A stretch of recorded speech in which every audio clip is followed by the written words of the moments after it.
Hey everyone, Logansfarm here. Just going to do a roundup on the vehicles. Quick look over the Oldsmobile now that I'm not as drunk as I was when I recorded that video and it's more light out. It's 1989. It does have some rust, a dent in the door there, but otherwise pretty solid. Driver's side's really rusty because the road salt gets splashed up on that side. The passenger side's not bad at all. Got 225,000 miles on it. It's pretty well loaded for that year. Runs and drives good. Oops. Well, that probably shook it up a little. Like I said, I'm more sober than I was in my last video, but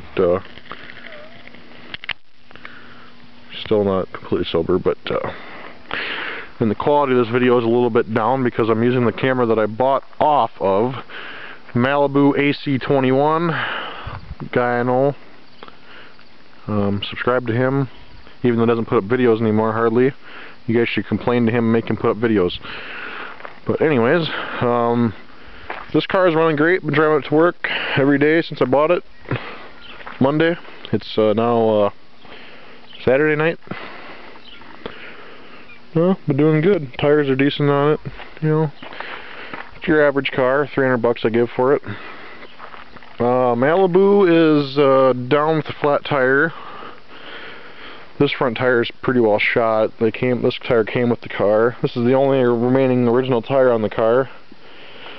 You can see the wet spot there. That's where the hole's at. There's slime in this tire, but it's not keeping up with the hole, so got to get a tire for it. I'll buy a new one because we got a new one on this side, and the other side's got the old one. I got to buy another new tire. And then I guess the windshield's busted, but we don't worry about that. Malibu's got 225,000 miles on it also, same as that car right there. But then again, that car's 10 years older. The Malibu's a 99. That's a 1989. That car's a year older than I am. I'm 22, so that car's 23 years old. Still runs like a champ. 3,800, you can't beat him. This is a 3.1. But luckily before I bought it, my uncle owned the car before me. He actually had the head gaskets redone, so this car is actually good now for, you know, the rest of the life I'm going to own it. I'll be the last person to own this car. That car won't need the head gasket issue, and that car will probably I'll be the last owner of this car also. So I think maybe we'll keep tabs on it. We're going to see what car lasts longer. We're going to see if the Malibu outlives or the Oldsmobile. Now remember, the Oldsmobile's kind of got a head start in a way because it's 10 years older. I mean, it's already had its life gone through. Then again, Malibus are, you know, they're not quite as quality, but they're a good car. But you know, 10 years difference, quality of, you know, any vehicle of any brand, you know, even Ford, Dodge, whatever, they all went downhill once they got towards the 2000s. They were made to, you know, built cheaply, and you know, I don't even know how to explain it, but that's when you had quality, or somewhat decent quality. This is when you had not so great a quality. I mean, you just look at the inside of the Malibu and you can just tell it's, you know, cheaply made, just rubbish. This car is all soft and, you know, plush. Like, look at that. Look at that seat. Just soft. It's like a 70s couch with little rivets, dimples, things in it. I mean, this car is like driving a couch down the highway. It's just smooth ride, soft seats, lots of room. And these are both mid-sized cars. The Malibu's got, you know, not so soft seat. They're hard. But yeah, we'll see who outlives who. We'll see if the Malibu outlives the Oldsmobile, or the Oldsmobile outlives the Malibu. Basically it'll be general maintenance, you know, but if a motor or tranny goes on either one of these cars, well, that's when they're done, because I'm not going to replace a motor or tranny on any of these cars. But I know the Oldsmobile is going to get driven harder because that's my dedicated work car, and just, you know, this and that. I drive it to town and get shit, whatever. So the Oldsmobile is going to get driven harder. The old lady drives it, so it's not going to be beat on too hard. I did drive it for work for a while. But yeah, actually the Malibu's almost rustier. And it's rotted, it's actually rotted through right there, behind the tire. It's going to start rotting out under the doors. This side's actually not bad. It's always the driver's side because of the road salt. But the Oldsmobile, it isn't rusted through, really. The Oldsmobile probably just looks worse because more of the paint peeled off. But, you know, they're about the same on the rust condition. Explorer is semi-retired. It's parked. Well, I only got the one extra battery, and that's in the Oldsmobile now. But the Explorer is going to be saved for my winter vehicles, so I'm not going to drive it too much anymore to save on the time left on it. This tire is flat. That tire's got a leak. I need to get some. I'm going to get some slime in that tire, or find another tire like it. Because I got a matched set of tires on it, all Goodyear Walmart Wranglers.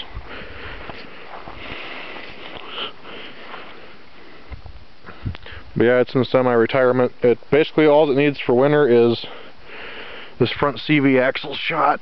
It went out last winter, but we had such a mild winter I didn't even need the four-wheel drive. But I'm gonna get a new CV axle and throw it in there. Yeah. So that's basically the story on the Explorer. Still runs and drives just fine. It's gonna get an oil change. Got a tranny flush. I don't know. No, I never did put that video up. I better do that. I don't think. Yeah, I better put that video up. Mustang's down. That's going to get put in the shed for winter, and hopefully maybe I'll pull the tranny and get the clutch out of it. Because as far as I can tell from what I've figured and what everybody else has figured, it's probably a clutch problem. It still drives and runs and everything, but it makes a horrible noise. The clutch pedal is actually harder to push than it used to be, and there's some tinging and clanging noises, and you know, just horrible noises coming from the bell housing area when it's running. So people keep saying maybe the throwout bearing, or maybe the clutch itself came apart. You know, there's like kind of like a tin shroud on the clutches, you know, at least some clutches that are kind of riveted on or screwed on. It might have came apart and was hitting the bell housing or something, but yeah. Ooh. Otherwise, yeah, it still runs and drives. It's fine. I mean, but it's just not going to drive it because of the noises. I don't want to wreck anything else. So before the snow flies, this will get put inside and covered up. Hopefully, I'll work on it over the winter. I guess I don't know if I will or not, but I'll try to. Big Red's still down with a flat tire. Hopefully, I'm going to get the tire fixed, and then. Well, the small yard here is already full of vehicles, but that'll probably get parked right over there by the H, or up next to the Explorer there. So yeah. From my older videos, there was that Ford F-350 Ranger plow truck that we had. That got scrapped the other day. Here's a stack of tires that were on it. My dad sold the rims and tires. But that got scrapped because the plow got stuck on this truck that we got for $600. Because the tranny, or the main seal on the transmission on that plow truck went out, and well, the truck was just so rotted out it wasn't worth it. We sold the flatbed off it and everything like that, and then just scrapped it. I actually got the carb right here off of it. Just had basically a brand new Edelbrock on it when we got it. Here it is. Pulled that off. Mr. Gasket carb spacer. I don't know, a half-inch spacer probably. Maybe that's an inch. That's probably an inch. Yeah, that was all on there. I pulled that off. Probably buy that off my dad. Put that on the Mustang.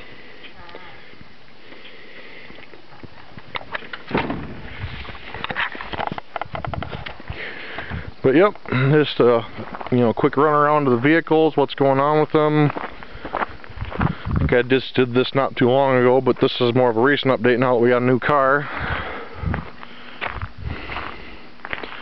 Damn cats everywhere. But yeah.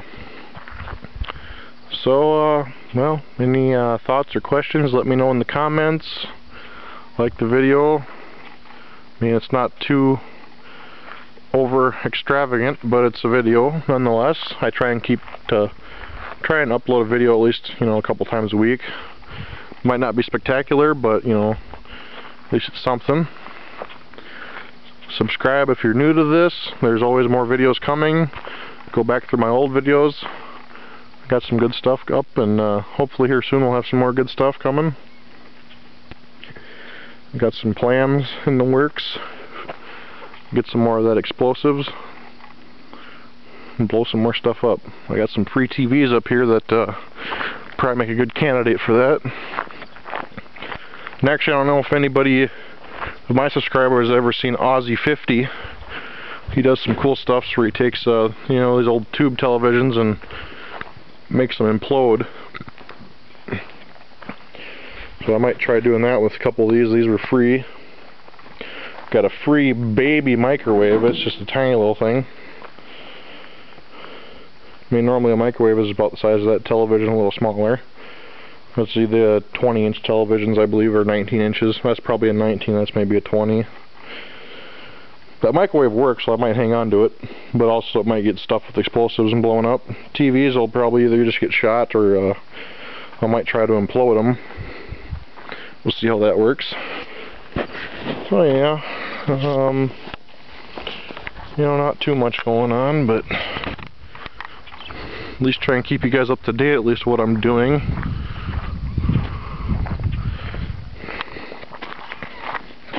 But yeah, that's all I really got for right now. Yeah, we'll just fire this old girl up. That starts right up. It's quiet, it's got no muffler on it yet. I'll probably leave that on there.